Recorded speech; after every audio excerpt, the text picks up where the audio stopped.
අයිබෝවන් මම ගිය සැරේ ඔබට කිව්වා modal verbs කියන ක්‍රියාපද විශේෂ ක්‍රියාපද ගැන මම තව පාඩමක් කරනවා කියලා. ව්‍යාකරණ පාඩමේ අපි ඉගෙන ගත්තේ අනාගත කාලයේ will වෙනුවට දාන්න පුළුවන් modal verbs කියලා කියන වර්ගය ගැන. ඒ ඔක්කොම helping verbs, auxiliary verbs, will වගේම තව ප්‍රධාන verb එකක් එක්ක ක්‍රියාපදයක් එක්ක දැම්මහම අනාගතයේ තේරුම වෙනස් වෙනවා. ඒ ප්‍රභේද ඔක්කොම අපි ගිය සැරේ ඉගෙන ගත්තා. අද මම විශේෂයෙන්ම ඉතා සුවිශේෂ කවියක් ඔබ ඉදිරියේ තියන්න කල්පනා කරේ. මේක ලියලා තියන්නේ මායා ඇන්ජලූ කියන කළු ජාතික කිවිඳිය.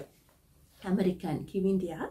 මම මේ පාඩම් මාලාවේ දෙකකට විතර ඉස්සර කතා කරා ඇමරිකන් සිවිල් රයිට්ස් මූව්මන්ට් එක ගැන. කළු ජාතිකයෝ තමන්ගේ අයිතිවාසිකම් උදෙසා කරන අරගලය ගැන. ඒක 60 ගණන් වල ඉතා ප්‍රබලව තිබ්බා. මෑත් එහි පුරෝගාමියෙකු වූ මාටින් ලූතර් කිංගේ මිතුරයක් කියලා කියනවා. ඊටාම ලස්සනට ලස්සන කවි ලිව්වා. ඇගේ බයෝග්‍රැෆි එක ස්වයං චරිතාපදානය කළු ගැහණියක් විසින් ලියපු වැඩියෙන්ම විකුණුණු පොත කියලාත් කියනවා. ඒකේ නම ඒ නමින්ම කවියකුත් ලිව්වා I know why the caged bird sings කියලා. ඒ කියන්නේ මම දන්නවා ඇයි කූඩුවේ දමා සිටින කුරුල්ලා සින්දු කියන්නේ කියලා. ඒක නම් එහෙමම කවියකුත් තියෙනවා. මම ඒකත් පස්සේ දවසක කරන්නම්. මේ කවිය මම modal verbs උගන්වන්න ගන්න කවිය මම හේතු දෙකක් හින්දා ගන්න. එකක් modal verb එක හින්දා සහ අනාගතේ ළඟදීම මම උගන්වන question form එක ප්‍රශ්න අහන්නේ කොහොමද කියන්නත් මම මේ කවිය උපයෝගී කර ගන්නවා.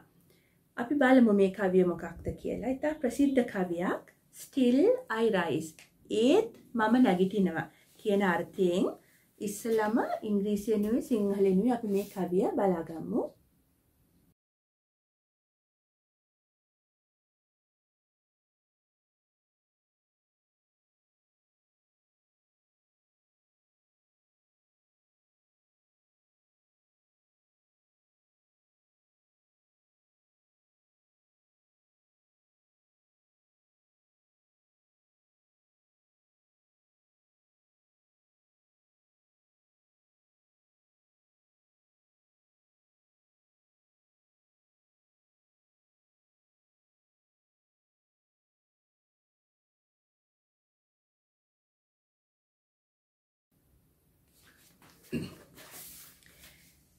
මේකේ වැදගත්කම ගැහණියක් වශයෙන් ඇය කියනවා ඇයට පීඩාවට පත්වෙන දෙකක් තියෙනවා මෙතන. එකක් ගැහණියක් වශයෙන්.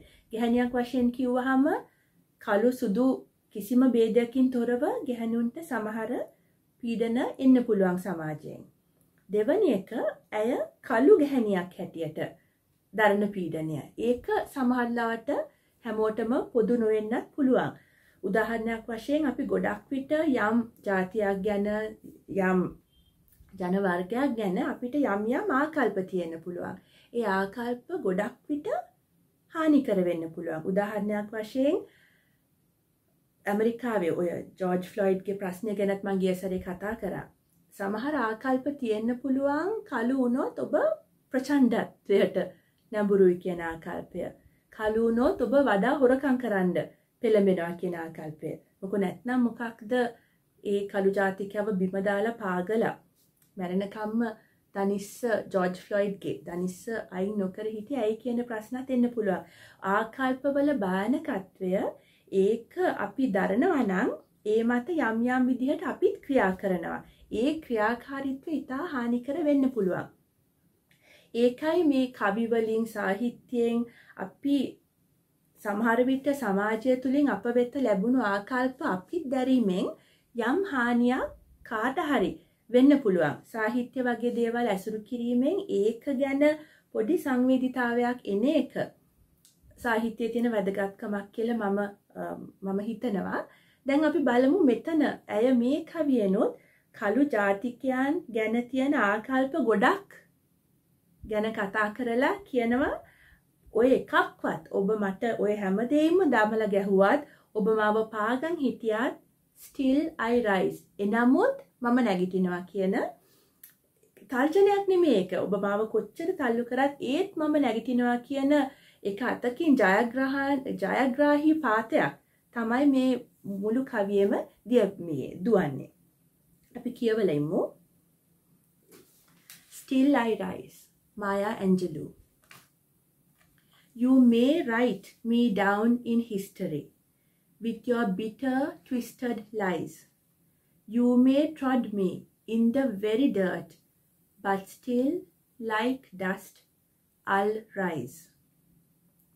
Does my sassiness upset you? Why are you beset with gloom? 'Cause I walk like I've got oil wells pumping in my living room. Just like moons and like suns with the certainty of tides. Just like hopes springing high, still I'll rise. Did you want to see me broken? Bowed head and lowered eyes? Shoulders falling down like teardrops, weakened by my soulful cries. Does my haughtiness offend you? Don't you take it awful hard, 'cause I laugh like I've got gold mines digging in my own backyard. You may shoot me with your words, you may cut me with your eyes, you may kill me with your hatefulness, but still, like air, I'll rise. Does my sexiness upset you? Does it come as a surprise that I dance like I've got diamonds at the meeting of my thighs? Out of the huts of history's shame, I rise. Up from a past that's rooted in pain, I rise. I am a black ocean, leaping and wide, welling and swelling, I bear in the tide, leaving behind nights of terror and fear. I rise. Into a daybreak that's wondrously clear, I rise, bringing the gifts that my ancestors gave. I am the dream and the hope of the slave. I rise. I rise. I rise. එහෙත් මම නැගී එන්නෙමි. Maya Angelou. ඔබට හැකිය මාව ඉතිහාසගත කිරීමට ඔබේ තිත්ත ඇද බොරුවලින්. ඔබට හැකිය මාව පස්වලටම තබා පාගන්න. එහෙත් දූවිලි මෙන් මම නැගී එන්නෙමි. මගේ මුකරි බව ඔබ කලබනවාද? ඇයි ඔබ බුම්මාගෙන? මම ඇවිතෙන හින්දාද තෙල් නිදි ඇතිවාක් මෙන් ගැහෙමින් මගේ විසිත්ත කාමරේ. සඳවල් මෙන් ඉරවල් මෙන් මුහුදු බඩදිය සේස්තිරව ඉහළ යන පැතුම් මෙන් තවමත් මම නැගී එන්නෙමි. මාව කැඩී තිබෙනු ඔබට දකින්ට අවශ්‍ය වුනිද?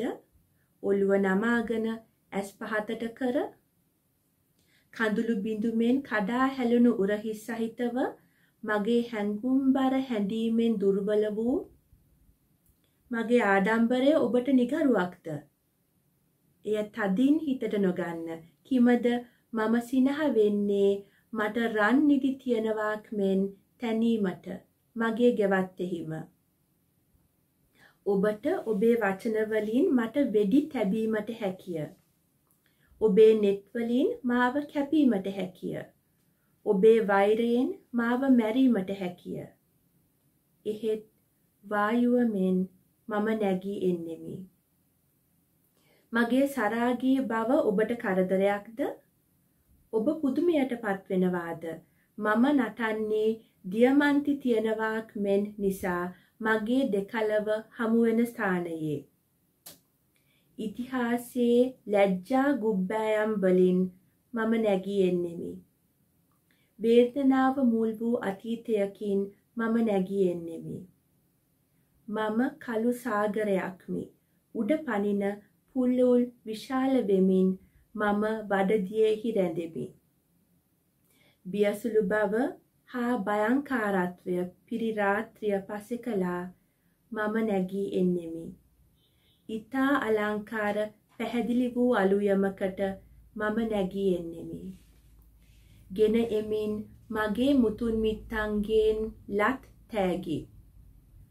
මම වෙමි වහලුන්ගේ සිහිනය හා පැතුම. මම නැගී එන්නෙමි. මම නැගී එන්නෙමි. මම නැගී එන්නෙමි. මේ ඊටාම ප්‍රබල කවියක්. වහලුන්ගේ බලාපොරොත්තුව මම. ඔබ දන්නවා කළු ජාතිකයන්ගේ ඉතිහාසය ඇමරිකාවේ ඔවුන් එතෙන්ට පැමිණියේ අප්‍රිකාවේ සිට බලහත්කාරයෙන් වහල් සේවය සඳහා. එහි ඉතිහාසය ඔබ කියවලා බැලුවොත් ඉතාම භයංකර ඉතාම දුක්ඛිතයි. මනුෂ්‍ය වර්ගයකට ඒ කරපු අසාධාරණය මොකක්ද කියන එක.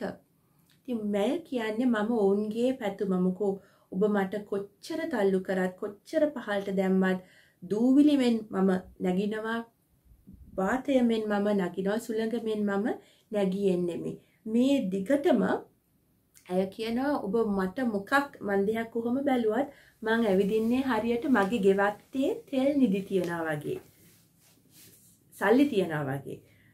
මගේ විසිත්ත කාමරේ රත්තරන් නිදි තියනවා වගේ. ඒක ඉංග්‍රීසියෙන් කිව්වොත් confidence. සිංහලෙන් කිව්වොත් තමන්ට තියෙන ආත්ම විශ්වාසය. ගොඩක් විට කාව හරි ඉස්සෙල්ලම පහතට දාන්න අවශ්‍ය නම් අපි ගහන්නේ අපි කෙලින්ම විනාශ කරන්න හදන්නේ කාගේ හරි තියෙන ආත්ම විශ්වාසය. ඇය ගැහණියක් වශයෙන් උත් කියනවා ඔබ මට තියෙන ආත්ම විශ්වාසය මගේ ලිංගිකත්වය ගැන ඒකට ගැහුවත් මම නටන්නේ මගේ තියෙන යම් වස්තුවක් මගේ ඇඟ තුල තියෙනවා කියලා හිතාගෙන කියන එක. ආත්ම විශ්වාසයේ තියෙන වැදගත්කම විශේෂයෙන්ම ගැහණියක් වුණාම ඇය කියන්නේ ඒක ඔබ මාව ජරා විදිහට මට සලකලා මට ජරා නම් කියලා මාව කොච්චර පල්ලෙහාට දාන්න හැදුවත් මම නැවත නැගිටිනවා. ඒක මම මේ කවියට කැමති වෙන්නේ එක හේතුවකුත් ඒකයි. ගොඩක් විට විශේෂයෙන්ම සංස්කෘතික හේතු මත ගැහණියකට තියෙන සමහර හැකියාවන් ගොඩක් විට පල්ලෙහාට දමලා දැන් අපි මේක සංස්කෘතික වශයෙන් කරන සටනක් නෙමෙයි මම. හැබැයි සමහර දේවල් අපිත් කියනවානේ රුව ඇති දුවක් කට ඇති පුතෙක් කියලා. කට ඇති දුවක් වුණාම එච්චර හොද නෑ වගේ තත්වයකත් අපේ සංස්කෘතිය උනත් තියෙන්න පුළුවන්නේ. රුවයි කටයි ඔක්කොම තියෙන ගැහණුයි පුත්තුයි ඔක්කොම ඉන්න ලෝකයක් අපි කවදා හරි මවා ගන්න ඕන නම් ඒ කියන්නේ සටන් කිරීම නෙමෙයි ආත්ම විශ්වාසය. ගැහණුන්ට හා පිරිමින්ට දෙගොල්ලන්ටම ආත්ම විශ්වාසය දුන්නොත් අපේ සමාජය ඉතා දුරකට වර්ධනය වෙන්න පුළුවන් කියලා මම ගොඩක් විට හිතන්නේ. ඒ කියන්නේ ගහ වටේ එතෙන් ඕනේ වැලක් වශයෙන් අපි හැදෙන්න ඕන නම් ඒ ගහට බර වැඩි වෙනවා මිස හොඳක් වෙන්නේ නැහැ. ඉතින් මම හිතන්නේ ගස් දෙකක් වෙන්න පුළුවන්. ගැහණියෙක්ට ගසක් වෙන්නත් පුළුවන්. මිනිහෙක්ට ගසක් වෙලා කවුරුවත් කාටවත් උඩින් ඉන්නේ නැහැ. ඒ කියන්නේ ගැහණිය පිරිමියට වඩා හොඳින් සිටීම නෙමෙයි කියන්නේ. කාන්තා විමුක්තිය කියන්නේ ඒක නෙමෙයි. කාන්තා විමුක්තිය කියන්නේ හැමෝටම සාධාරණව එක විදිහට සලකන්න කියන එක සමාජීය වශයෙන්. සමහර දේවල් කරන්න බැරි බව ඇත්ත. උදාහරණයක් වශයෙන් ශක්තිය කායික ශක්තිය අතෙන් අපි සියලු දෙනාම එක් නොවෙන්න පුළුවන්. ඒක නෙමෙයි මම කියන්නේ. සමාජය සලකන විදිය එක් වුණොත් ඕනම සමාජයක් ඉදිරියට යන විදිහ වඩා හොඳ වඩා වේගවත් වෙන්න පුළුවන්. ඒක තමයි මේ කවියෙන් මායා ඇන්ජලු ඉල්ලන්නේ.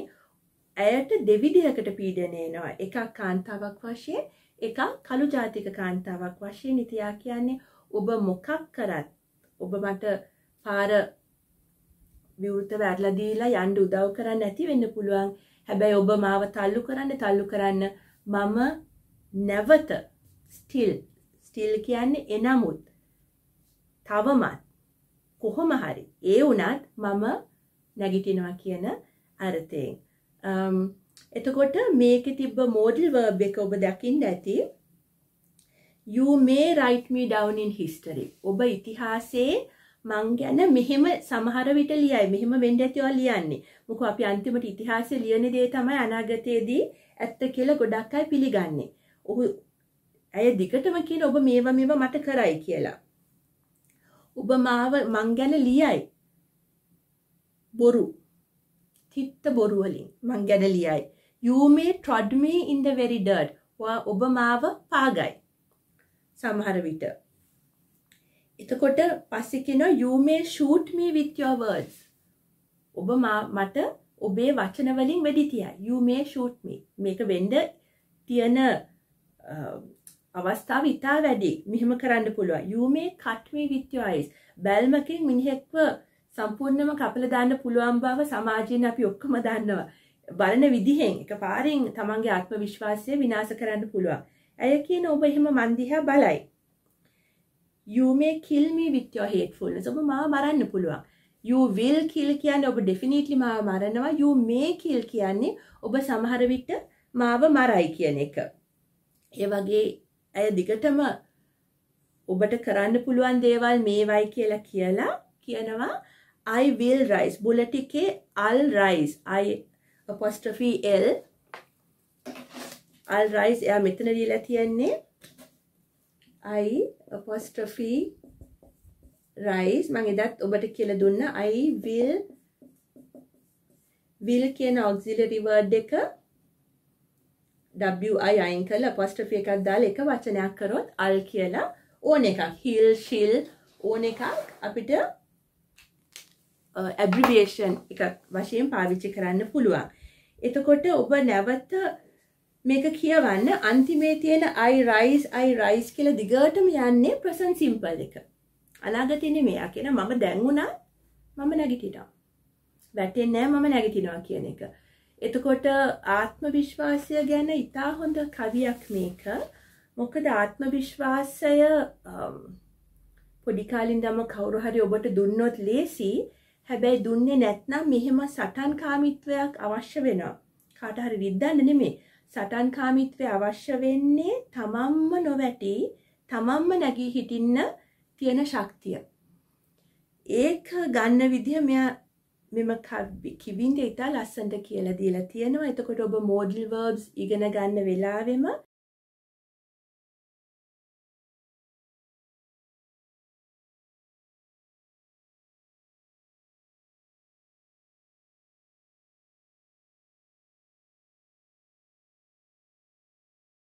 කරුණාකර නැවතත් මේ කවිය බලලා මේකේ මොකක්ද කියන්නේ අසාධාරණයක් දැක්කොත් නැගිටින විදිහ කොච්චර අමාරුණත් නැගිටින්න පුළුවන් කියන ආකල්පයක් මේ කවිය තුලින් දනවන හින්දා මම හිතන්නේ මේක ඉතා වැදගත් කවියක්. නැවත හිමිහිට කියවලා බලලා ඒක ගැන හිතන්න කියලා මම ඉල්ලා සිටිනවා. බොහොම ස්තුතියි.